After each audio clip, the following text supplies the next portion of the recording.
Hi all, let's have a look at Game 4 of the World Chess Championship 2018. So Magnus Carlsen playing white against Fabiano Caruana plays c4, so not d4 of an earlier game, but c4, the English opening. So one of the main ideas of the English opening is control over the d5 square quite often. White's plays geared around that central square. We have e5, knight c3, knight f6, knight f3, knight c6. Now this is, funny enough, called the English four knights variation because the four knights are out and about. Okay, so now g3, and this has some of the characteristics of a reverse Sicilian dragon, but in most dragon games there is opposite side castling. With white having the extra move, usually the games are more stable with both sides castling kingside. So let's see what happens now. d5. So this is a bit like a reverse Sicilian. C takes, knight takes d5, bishop g2. And now bishop c5 is played. The most usual move for a number of years was actually just knight b6. And there's a very well beaten path here of games, a huge number of games, which follow this path, which is very well analysed and quite dangerous in some respects. Black has the b3 square here, looking at the b3 square, and knight d2 supports that square and sometimes can kick the knight.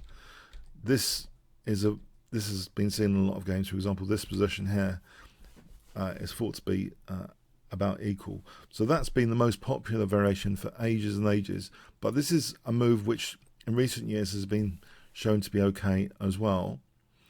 And Fabiano Caruana and also Britain's super grandmaster Michael Adams has played the black side of this. We see Magnus Carlsen castling here. So you might think tactically, is there an issue with d5? Let's have a look at that. Knight takes e5, trying to use a tactic. Is there a problem? Well, black... if black takes, yes, there's a problem. That's a big advantage. But black rescues the situation with knight takes c3. On b takes, knight takes d4, just drops back the bishop. And this position is just even. There's nothing to write home about here. Okay, so there's no real problem with this situation. So white just castles, black castles, and now d3, which keeps an eye on that e4 break. Opens up the bishop. We have rook e8. If bishop b6, yeah, that's an alternative. Knight takes, queen takes. This looks even. So d3, rook e8. We have here bishop d2. There is a high-level stem game where Caruana was actually on the white side, not the black side, against Britain's Michael Adams. And that was in London 2017, just last year in London. Very high-level game, ending in a draw. You can see that game in the pinned comment. I'll leave in the comments section if you want. 68 moves, it ended in a draw. So that was with knight g5. So that's a kind of a sharp continuation, which hits d5 and looks at f7. Just to show you the start of that skirmish. Then queen b3, because it looks a little bit exciting, to start hitting the soft spot rather crudely. And then some forcing moves, but knight d8.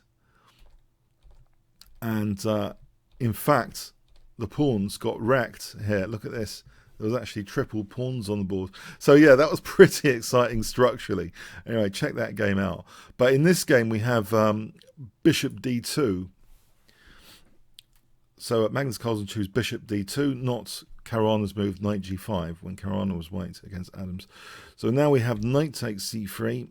Bishop takes c3, and actually there are various ways to play this with black. Black's quite comfortable here.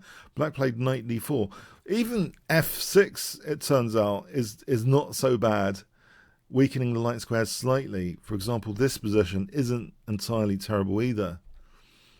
This looks about equal as well. There are various ways to play this. So knight d4, black's already in a kind of comfortable position without too many issues. So b4 is played.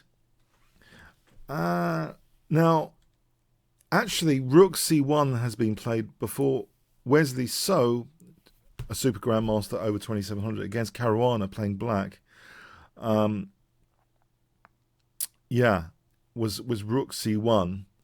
So that ended in a draw in 67 moves. Funny enough, that I don't know why these high-level STEM games are all like 67 or 68 moves here, but they are. So Wesley So's game was like this, with Wesley So being white, and that ended in a draw. Okay, later. So, but here we see b4 being chosen by Magnus Carlsen. Bishop d6, rook b1. Okay, it looks as though there's something that might be going on with this b pawn. This looks like the most aggressive pawn. If you look at the most aggressive pawn for white in this position, it's the b pawn. It's on the 4th rank. Is it up to something? Is it going to do some structural damage? Is there going to be the classic minority attack? Yes, huge drama here. So knight takes f3, bishop takes. In fact, black offers what seems to be a potentially exploitable target with a6. So not keeping the pawns totally intact. Maybe black is concerned about b5 here. So we see a6, a4, and now another little target. So in fact, there is the classic minority attack move, b5. The minority attack is not the name of the film. It's something in chess where the minority of pawns, here, a minority is attacking a majority of pawns, with the main aim of inflicting structural damage. So quite often, if you can leave the opponent with an isolated pawn, then later that could be used as a basis for returning the investment of material, even if it's a pawn sack, to damage the opponent's pawn structure with minority attack. And so these structural considerations with b5 need to be taken really seriously. Now, it seems Magnus Carlsen really checking out with this wimpish move. I'm just kidding. No, he's the world champion. He knows best. But let's check it out. So he didn't go for the minority attack. After all this, these really aggressive pawns on the 4th rank, he didn't go for the minority attack. So it's our duty to investigate b5 here.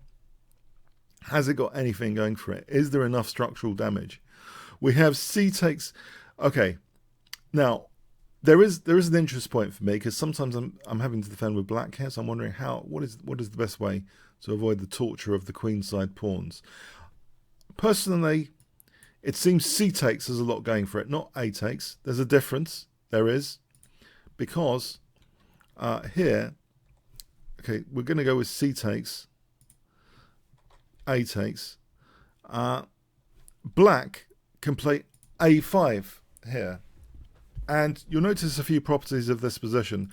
This is an outside pass pawn. Thanks very much. That rook is contained by its own pawn, so less frontal pressure on b7. So black's saying thank you twice there, here, and black should be fine. And even the engines almost bring black to total equality. I mean, total equality here. Bishop d4, and then bishop b6. It's airtight. This is an airtight position. Black's minimized structural targets. Technically got an outside passed pawn. Nothing much to worry about, really, at all. If we look at the other way, yes, this is very nuanced analysis today. If we look at the other way with a takes, actually that does risk leaving a structural target. So say queen c7, b takes, b takes. There is a structural target in the form of the c6 pawn. So let's see. What can white do with that? Is it absolutely nothing? Bishop b4. Now that is probing c6. This looks quite dangerous, actually, because it looks as though it's skewing everything on the board. So if bishop takes, white has two main routes to play this. The wimpish rook takes b4, which leads to nothing, it seems, after bishop d5.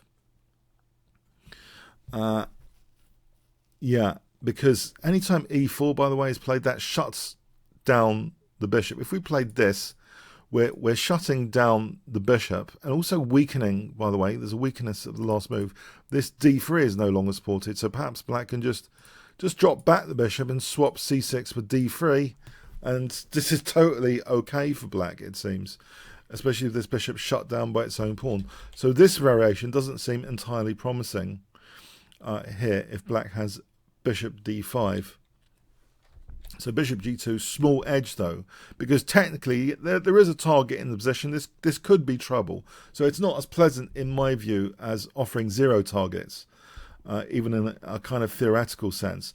If white was more adventurous here, by the way, and tries to play bishop takes c6, then this is black might have a big advantage with the 2 bishops against the rook. So yeah, there's these considerations with b5, which way to take. Personally, I like the outside pass pawn and minimal targets. If I was playing black here, I think that's the way to play it. Maybe Magnus figured that out as well. Thought there's nothing with b5, so played rook e1. So profoundly modest, but it's suiting the position, it seems, if we investigate this b5. So bishop d7, we have this locks down against the b5 break as well. You will notice in Kasparov games he's often playing a knight to sort of lock down b5. Sometimes I've seen a game with knight d6 blocking any b5. So Kasparov is a master of shutting down the opponent's like main pawn break. That's what the name of the game is. This is the main pawn break, b5, and it's being shut down. So e3 is played. Okay, this does support the possibility of d4 potentially sometimes, but also it means the queen can maybe enjoy this diagonal as well at some point. The bishop can go here. Maybe the queen is going to do something with the bishop at some point. Queen f6. So this queen's hanging around though now already. Bishop e4. That bishop is challenged. And it seems as though black's inviting with this move double pawns, but with it simplification after queen f3. There's nothing much to be gained from simply taking. E4 could be played. This isn't actually that dangerous. It looks as though, you know, is it dangerous? Maybe black's got something like a rook lift, but it's not really, because anytime this happens, queen f1, and just offer the exchange of queens. But anyway, we have after bishop f5 queen f3, and now bishop takes. So this gives also white double pawns in the center. So they both been structurally compromised. And in the live stream I thought, well, hang on, this king, couldn't this king be aggressive later? And I created this fancy idea that if the king was on f5, then something like f4 maybe to put pressure on e5. Maybe there's something going on here basically. But we have b5, and this immediately sets white some problems actually in this position.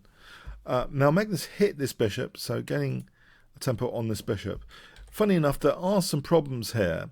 If white plays a5, then black reacts strongly with c5. This is unfortunate for white, because now black has gained a passed pawn potential. And if anything, black's going to be slightly better. So thanks very much there. Black's saying thank you very much there. So a5 is no good, and in fact, spectacularly, considering the seemingly quiet nature of the position, rook a1 is actually nearly losing actually in this position. Can you see what black plays? If I give you 5 seconds to pause the video, black to play here in this variation. Okay, a5, and it's not just one pass pawn, it's 2 connected pass pawns. Leela would love this. 2 connected pass pawns. If b takes, b4, and then there's another one. 2 connected pass pawns.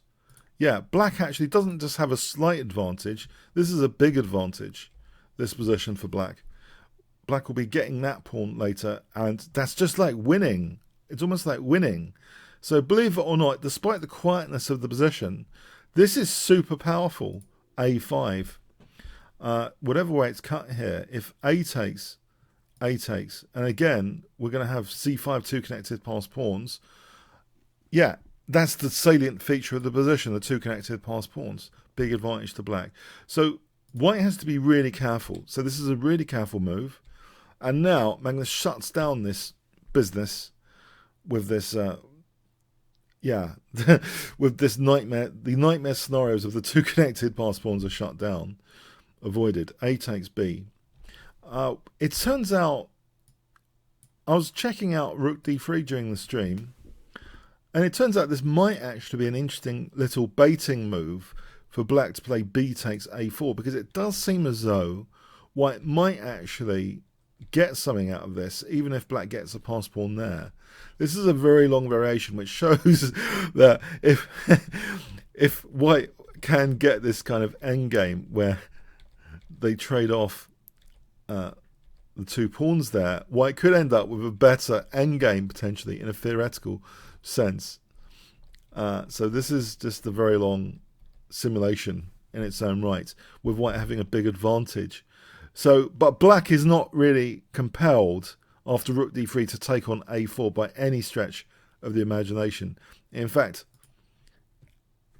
a5, for example, this seems okay. Might have a small edge, maybe, but it looks pretty symmetrical actually. Both sides have got the double pawns. It looks as though that should be drawn. Rook and pawnings are difficult to win. So a takes b5 is played. Forget this rook d3, because I thought rook d3 had something going for it, protecting the rook and for doubling rooks, but no, this tension should be resolved really for a peaceful position. So king g2 now. Rook d3 here is awkward actually, going into that pin. There's no need for this. For example, here this could lead to big trouble. Black to play in this variation. Can you see what black plays? f5, yeah. You don't want to go into self pins because of disaster scenarios like this, where you end up losing material. So yeah, that would be horrible. So there's no point doing these liability moves like rook d3. There's no point going into potential self pin. That has to be respected. Black's rook activity here has to be respected. King g2 is played. Rook ed8, rook dc1. And this does unveil a potential attack on c6 to gain a potential tempo. Yeah, taking on d8 looks pretty drawish, by the way. That does look pretty even. So rook dc1, king g7. So not bothering with rook even. I mean, there's things like bishop e1, for example. There's not going to be much going on, it seems. So king g7, bishop e1 is played here, still inviting, well, not really inviting rook a2 because the pawn is now attacked. It's just unveiled an attack on c6 that's protected. But now officially rook a2 has been shut down with rook c2, rook a4. Okay, so there's still some annoying pressure, it seems, on b4 here. We have king f3. And yeah, this exotic idea of the king coming to f5 seems plausible, but black actually stopped technically king g4 anyway with h5. Yeah, it seems here, let's just run a few scenarios. Rook c8 taking, even this with black sacking a pawn is even. King g6, h4, h5 is even. King g8 is asking for trouble, maybe, you'd think. Now here, even this situation, let's just go to this fictional situation, if this was allowed, just for interest.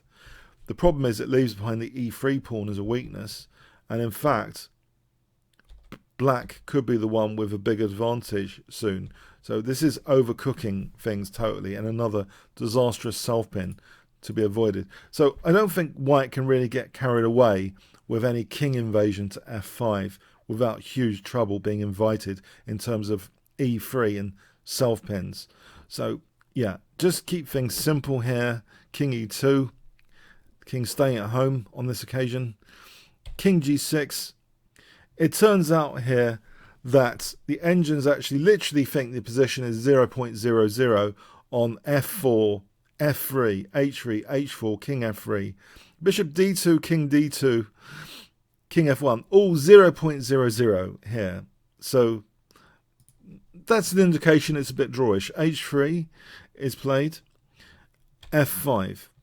Okay, the double pawns in the position are leaving for both sides. So both sides have undoubled their doubled pawns. f3, bishop e7. if black went crazy with e4, black could get into big trouble with g4 check here, funny enough. Bishop c3 check, rook d1 check, rook d4. Yeah, this could lead to big trouble. There's no point black also going crazy with the king. Both sides are not trying to lose this, so this probably is not going to happen. So bishop e7 is played, not e4. Yeah, e4, yeah, there's trouble with g4 check. Here, Magnus plays e4 check, king e6, bishop d2, bishop d6, and the game actually ended here. Okay, so at move 34, so a rather peaceful looking draw. Let's look at this final position. Black can play the safe looking move, king d7, just protecting the pawn, and that should be even. Or black can try and play this, inviting the exchange of prisoners, as Nimzowitsch would say, a weakness for a weakness. And if we look at this, let's do a simulation of this endgame with rook h6. So this is just a simulated rook and pawn ending. It seems black might have a dangerous b pawn, but white grabs pawns and is ready to advance his pawns, and basically can play the perpetual check to avoid getting mated. So this should be in this very interesting simulation here be a draw as well after bishop takes b4. So okay, let's go back to the game ends position. And okay, I hope you enjoyed my analysis, my bit of cheeky analysis today. I hope you enjoyed it a little bit. But I think there are some lessons. You know, with black, you've got to be careful about having structural targets. We can see that in the variations. The minority attack can sometimes be a little bit uncomfortable, and the top players try and stop their opponent's strategic pawn breaks. That's another lesson. Without strategic pawn breaks, there's nothing much going on. Leela's the master of pawn breaks, so check out the Leela playlist if you want to learn about pawn breaks. Okay, if you enjoyed this analysis, then click on the top left box, which would come up soon, and you can be invited to a tournament with other YouTubers. You can also check this analysis out and all the other analysis and games from the improved menu. Learn from the masters, then click YouTube order, and sometimes I'll be updating that analysis. Okay, so comments, questions, likes, shares, subscribes with the notification bell, all really appreciated. Thanks very much.